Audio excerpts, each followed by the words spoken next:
Di Al-Baqarah 153, Bismillahirrahmanirrahim. Ya ayyuhallazina amanu sta'inu bis-sabri was-shalah, innallaha ma'as-sabirin. Hai orang-orang beriman, jadikanlah sabar dan sholat sebagai penolongmu. Sesungguhnya Allah bersama orang-orang yang sabar. Ya, jadi ini sebetulnya penolongnya. Ya Bu Aisyah, kalau itu saya udah, ya alhamdulillah. Ya, alhamdulillah karena memang ini penolongnya, sabar dan sholat. Ya, mari kita elaborate dulu sedikit ya tentang sabar dan sholat dari ilmu neuroscience ya. Ya. Kalau sabar gimana ya Bu Aisyah ya? Nah, rupanya cara sabar itu paling banyak dari tarikan nafas dalam. Ya. Gitu ya. Ya, itulah langkah-langkah sabar adalah tarik nafas dalam ya. Tergantung kasusnya ya, tergantung sama siapa juga kita marah ya. Beberapa teman-teman suka tanya, Bu Aisyah, tarik nafasnya berapa kali sih? Saya bilang tergantung case, tergantung masalahnya, tergantung siapa yang dihadapi. Kalau dihadapin anak itu lebih cepat loh. Tarik nafas cuma 3 kali, langsung kita sudah level emosi itu sudah naik gitu. Ya. Tapi kalau sama suami itu bisa 3 kali lebih lama, bisa 9 kali tarik nafas. Bisa kayak gitu. Ya. Pekerjaan juga di bawahnya suami itu. Kenapa ya kalau sama suami bisa gitu ya? Karena dia orang paling dekat dengan kita. Dan dengan paling dekat, kita selalu banyak harapan. Padahal kita beda. Nah itu. Ya, udah paling dekat kita berharap, kita bergantung pada dia. Ya, berharap dia mengerti kita. Dia nggak ngerti kita. Betul-betul nggak ngerti. Laki-laki itu nggak ngerti perempuan. Makanya mengapa pada saat kita membahas tentang otak pria wanita itu sangat-sangat menarik ya, dan sampai kapanpun sangat menarik ya. Hari ini memang tidak bahas itu, tetapi lebih bahas bagaimana sih otak emosi tadi supaya nggak tegang ya, dan otak reptilian tadi gimana caranya supaya cepat rileks. Gitu. Jadi tarik nafas ya. Nah, terus apa lagi Bu Aisyah, masa tarik nafas aja? Ya tentu ada teknik-teknik berikutnya, yaitu ya memperbanyak istighfar. Mungkin teman-teman yang sudah sering lihat saya punya modul ini kok istighfar terus ya Bu Aisyah. Iya, karena memang kalau kita sedang tegang, sedang otak mamalia dan otak reptil itu tegang, nggak inget apa-apa. Makanya udah bisa tarik nafas aja syukur. Udah bisa inget istighfar aja syukur. Ya. Karena ternyata pada saat istighfar itu ada mekanisme tarik nafas juga. Atau bahkan dia keluarkan dulu karbon dioksida ya. Astagfirullahaladzim. Apalagi kalau ibu-ibu pakai endingnya, nah itu astagfirullahaladzim. Itu karbon dioksidanya keluar dulu tuh. Astagfirullahaladzim. Nah, abis itu hidung langsung tarik oksigen lah. Coba deh istighfar sama-sama yuk. Astagfirullahaladzim. Nah, perhatikan hidung ya. Ya, habis itu perhatikan hidung ya Bu Nida ya. Perhatikan hidung Bu Nida, dia automatically tarik oksigen. Ya. Astagfirullahaladzim. Nah, dia langsung tarik oksigen kan? Otomatis tuh. Astagfirullahaladzim. Iya, ada udara yang masuk. Iya, langsung, otomatis, nggak kita suruh. Ya, dan justru pada saat habis istighfar, oksigen yang diambil lebih banyak dari tarik nafas dalam tadi. Jauh juga lebih banyak dari nafas biasa. Saya sambil ngomong kan bernafas nih. Tapi oksigen yang diambil waktu nafas biasa cuma 1 liter. Kalau tarik nafas dulu, tadi tarik nafas dalam kan kita inspiring dulu ya, inspirasi dulu baru ekspirasi ya. Nah itu 3 liter. Tarik nafas dulu, tarik oksigen dulu, itu 3 liter. Ya. Tapi habis istighfar, karena di dalam zikrullah, kalimat-kalimat zikrullah ini ada lafaz-lafaz dan ada diantaranya huruf-huruf jahr, yang pada saat huruf jahr itu dilafazkan, karbon dioksida keluar. Astagfirullahaladzim. Nah, itu oksigen yang masuk 5 liter malah. Lebih banyak. Dan oksigen itu akan masuk ke paru-paru dengan waktu cepat, paru-paru bertukar dengan karbon dioksida tadi, dan oksigennya lewat pembuluh darah masuk ke jantung. Jantung pompa langsung naik ke otak, kena batang otak, kena otak mamalia. Yang darah ke atas lebih banyak bawa oksigen. Maka relax itu. Relax. Baru ingat lagi, oh iya ya, kasihan suami saya capek. Oh iya ya, kasihan anak-anak juga bosan sekarang, sekolah ini nggak seperti dulu kan gitu ya. Main di luar nggak seperti dulu. Itu baru ingat itu kalau sudah oksigennya sampai di mamalia brains dan reptilian brains. Lewat mana? Tentu lewat dibawa oleh darah yang dipompa dari jantung dan ambil oksigennya dari inspirasi tadi, atau kalau istighfar keluar dulu karbon dioksida. Astagfirullahaladzim, astagfirullahaladzim. Bahkan yang luar biasanya ya, pada saat kita lafazkan Allah, ya Allah, ya itu oksigen yang ditarik banyak setelah dikeluarkan dulu karbon dioksida. Dan semua zikrullah yang ada lafaz Allahnya, ya itu mengeluarkan karbon dioksida banyak dan akhirnya hidung tarik oksigen lebih banyak. Itu nggak mudah loh bikin kalimat-kalimat kayak gitu. Ya Allah, ya Rabb. Makanya istighfar. Wah Isa, saya udah istighfar, alhamdulillah. Orang kalau nggak dari dulu biasa istighfar, susah istighfarnya. Susah betul deh. Ya. Dan keutamaan istighfar itu banyak. Salah satu hadis saja, saya ambil satu ya, karena kalau kita bahas istighfar itu kadang-kadang 2 jam nggak cukup. Kita ambil satu ya. Satu hadis saja, Rasulullah SAW bersabda, siapa saja rutin baca istighfar, maka Allah akan memberikan solusi atas setiap kesulitannya, penyelesaian bagi setiap permasalahannya, dan dia akan memberinya rezeki dari jalan tak terduga. Beres dong semuanya Bu Aisyah dengan istighfar. Betul. Ya, demi Allah betul. Hanya banyak orang meremehkan istighfar ini. Ya. Jadi kalau kita anggap kita sulit ini berhadapan dengan keluarga, pekerjaan, sekolah, apalagi di negeri orang. Jadi dengan istighfar tuh kesulitan ada solusinya. Masalah ada penyelesaiannya. Bahkan kalau rezeki terhambat aja itu dilapangkan. Gimana mekanismenya Bu Aisyah? Aku cuma satu ini baru cerita mekanisme inspirasi ekspirasi saja. Ya. Ini dengan istighfar, karena batang otak rileks, otak emosi rileks, maka otak yang sudah ada ilmunya kita, ada keterampilan hard skill-nya kita yang kita pelajari dan pengalaman kita, jadi teringat kembali. Oh ya harus kayak gini, oh ya harus kayak gini, oh ya harus begini gitu. Tapi kalau belum istighfar, maka mau belajar sebanyak apapun, hang. Ya. Macet, iya betul macet. Ilmunya macet.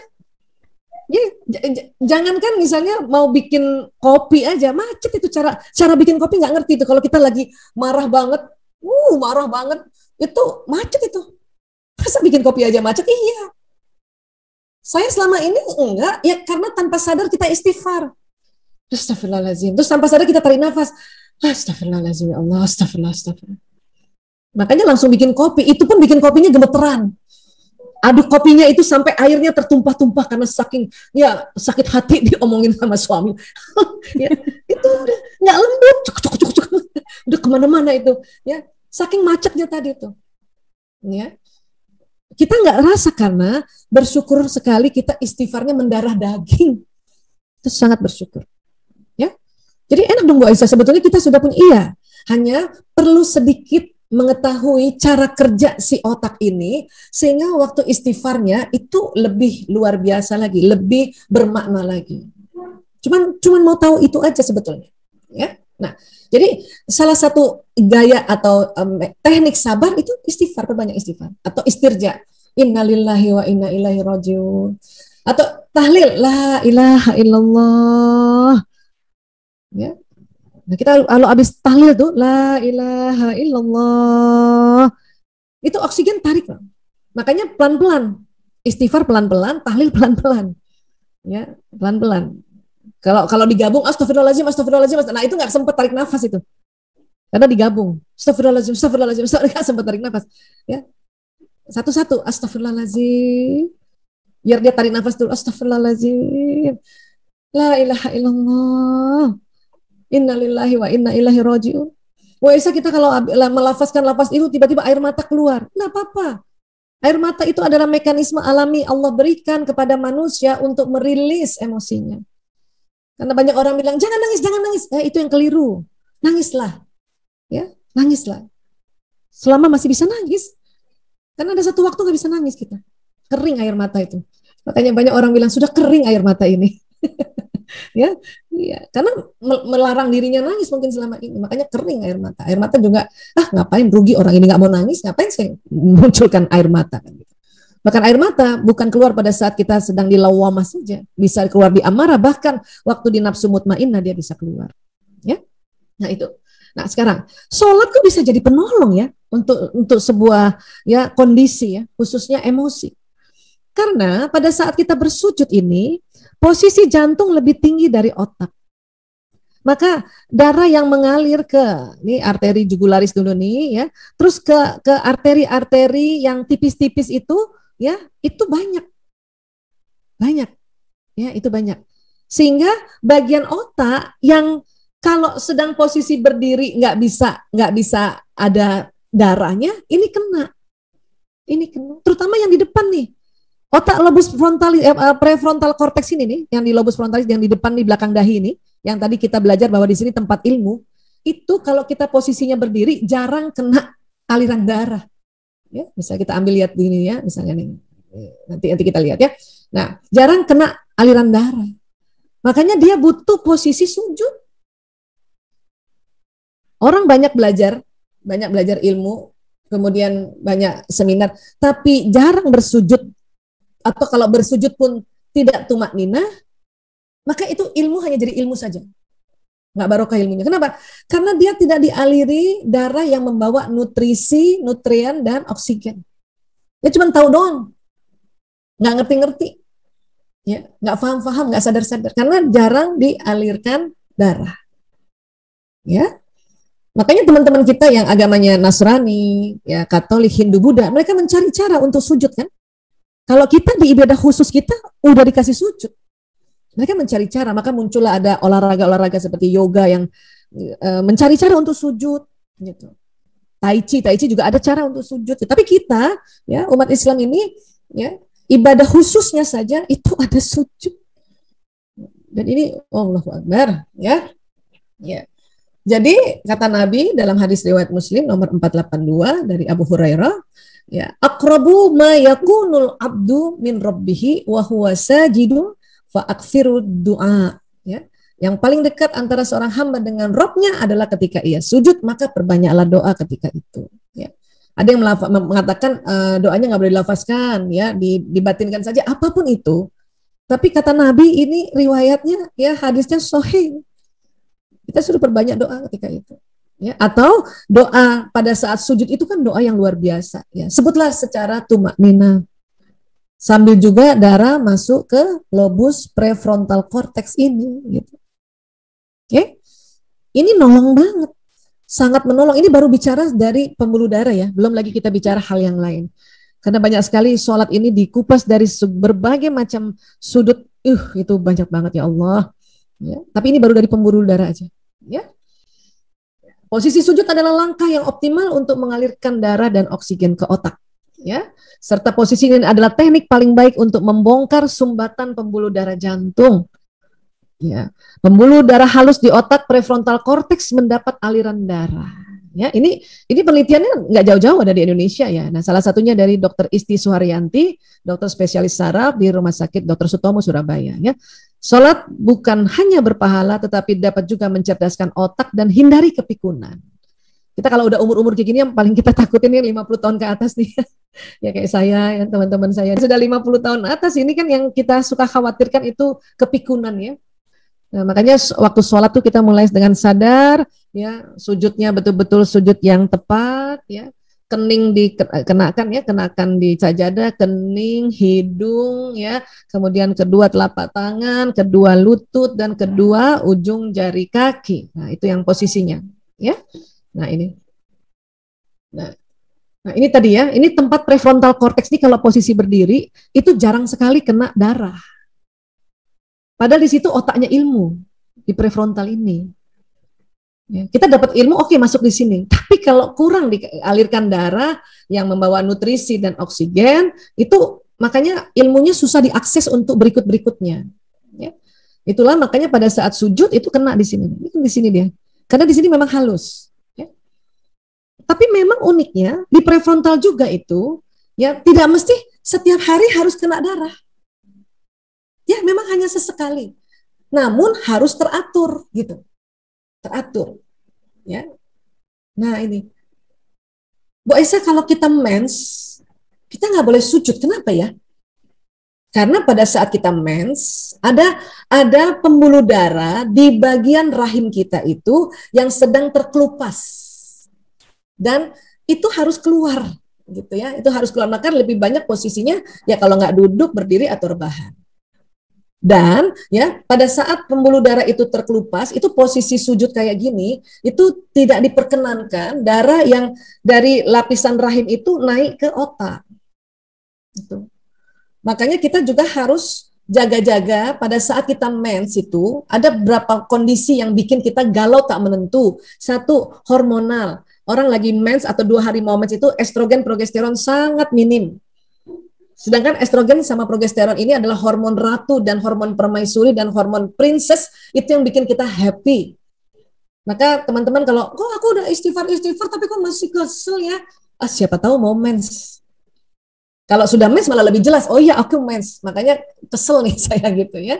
Itu satu. Kedua, karena beberapa hari kita nggak masukkan darah ke prefrontal cortex. Makanya ilmu-ilmu yang kita pelajarin hang tuh sementara, masih ya sulit diakses, sulit digapai. Jadi suka lupa. Orang-orang kalau kita lagi main, coba deh, suka lupa nggak ilmu-ilmu? Sering tuh, ya. Coba deh, Mbak Marsha ingat nggak kalau misalnya lagi mens, misalnya kita ilmu yang itu lupa loh. Aduh kemarin belajar apa itu? Itu kayak gitu tuh, karena kita jarang sujud. Memang nggak boleh juga. Ya, makanya tolong buat kita ibu-ibu, buat perempuan, maklumilah kalau sedang menstruasi. Ya, maafkanlah dirinya masing-masing. Buat para ayah barangkali ada yang hadir menyaksikan ini, tolong difahami seorang anak perempuan yang sudah menstruasi dan istri Anda memang nggak main-main kalau lagi mens itu. Ya, itu kayak kepengen cubit orang. Walaupun udah sering ngaji, ya Allah, ya, karena banyak faktor, beberapa faktor, terutama faktor hormonal tadi, ya. Nah, manfaat gerakan sujud dalam konteks fungsi otak sebagai berikut. Satu, peningkatan saturasi oksigen, nutrien, zat-zat makanan dan elektrolit, serta neurotransmitter di otak, ya. Meningkatkan sinapsis dan neurogenesis, itu artinya perbaruan sel-sel saraf. Jadi sel-sel saraf itu sebenarnya tidak muncul baru, tapi sinapsnya, sambungan tadi, sambungan saraf. Kalau teman-teman pernah belajar sel otak ya, neuron itu ada perbaruan yang baru. Tapi kalau selnya sendiri itu baru di generasinya lagi itu 200 tahun. Dan umur nggak sampai 200 tahun. Tapi sinapsnya, sambungannya ada sambungan baru. Kalau kita sujud, ya. Peningkatan rasa bahagia sebagai manifestasi unsur ketakwaan dan penghambaan, ya. Namun itu bukan hanya karena kita sujud ya, tapi memang ada mekanisme yang Allah buat di otak itu, karena di situ ada kelenjar pituitary juga, itu pada saat posisinya sujud itu keluar hormon bahagia. Itulah makanya selain bahwa kita posisi sujud ini adalah posisi menghamba, itu memang Allah sudah buat di otak itu ada hormon bahagia yang keluar. Tapi sekali lagi, asal sujudnya tidak terburu-buru. Karena bayangkan kalau terburu-buru, belum sempat darah ke depan udah kembali lagi. Ya, itulah makanya ingatkan anak-anak kita untuk tumak nina. Ya, saya biasanya kalau sama, nah maklum lah anak-anak kan masih juga mau cepat karena dia belum lagi banyak belajar tentang hal ini. Ya paling saya suka pesan kalau misalnya Prio jadi imam, nak sujudnya agak lama sedikit ya nak ya. Kalimatnya gitu, agak lama sedikit ya nak. Karena anak-anak kalau suka tersinggung kalau, nak sujudnya jangan cepat-cepat, itu tersinggung loh. Jangan cepat-cepat dengan agak lama sedikit, itu ada perbedaan. Secara bahasa, semantik bahasa, diksi juga. Nah, sujudnya agak lama sedikit ya, nak ya. Kenapa? Kenapa Bu? Supaya oksigennya masuk ke otak. Oke. Nah, sujudnya jangan cepat-cepat ya, nak. Nah, itu tersinggung anak. Ya. Dalam hati mereka, udah syukur gue sholat, itu anak-anak. Makanya ya kalimat-kalimat juga perlu diganti-ganti ya. Menurunkan rasa cemas, stres, khawatir, dan ketakutan karena tadi hormon dari kelenjar pituitary keluar. Ya, nah, memperbaiki harmonisasi atau keseimbangan sistem saraf. Jadi sistem saraf ini ada unik ya. Ada yang bekerja merangsang neuron target, ada yang menghambat. Ya, tapi itu, wah sekali lagi ya, ini kalau kita bicara sudah excitatory, inhibitory itu, lama banget itu. Ya, tapi inilah ya manfaat gerakan sujud. Makanya di dalam tadi tipsnya adalah ya bahwa sabar dan sholat sebagai penolongmu itu untuk arti luas, namun untuk arti batang otak dan otak emosi ini terjadi mekanisme yang luar biasa. Ya. Nah. Terus kenapa sih kita harus ya berupaya naik ke atas? Karena menurut David Hawkins ya, ini dia sering bilang ya, getaran magnet energi di bawah 200 Hz menyebabkan seseorang mudah terserang penyakit. Sekarang lagi pandemi gitu. Kalau teman-teman kecapean, kurang makan, kurang tidur, itu juga bisa jadi 200 Hz ya. Kurang minum juga ya, kurang minum, kurang gerak juga ya. Kurang gerak. Nah, pandemi kadang-kadang bikin kita nggak gerak-gerak ya. Sekali lagi, untung kita ibadah khususnya sholat yang bergerak. Bahkan di Ramadan karena kita pandemi nggak jarang keluar-keluar, kita sholatnya jadi tenang, ya tetap mengutamakan juga sholat fardu, tapi sholat sunnahnya jadi bisa dilakukan kan, ya. Nah, makanya kita naik lagi ke atas ya. Jika frekuensi energi seseorang di atas 200 Hz, maka dia senantiasa sehat, ya.